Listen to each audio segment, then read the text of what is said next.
How to create a chess.com account. So if you want to create a chess.com account, then first you need to install chess.com application. So you need to install the application from your Play Store or your App Store.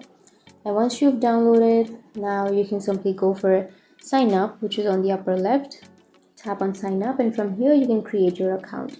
You can create your account with your email, Google, or Facebook. So I'll be choosing email, and here you need to enter your email address. Tap on continue, and then you need to create a password. So make sure to create a strong password.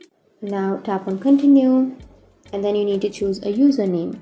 So enter a username, and then tap on create account.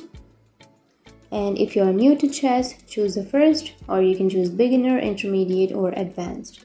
So choose your option and then tap on continue, and then choose your standard, like standard, game room, wood, or glass, and then tap on continue again. Here you can simply tap on later, which is on the bottom, and again tap on no thanks and no thank you. And that's it. You've been logged into your account, or you have created your account. So that's how you can create or register to chess.com. And if you have any questions, feel free to comment below. Thanks for watching.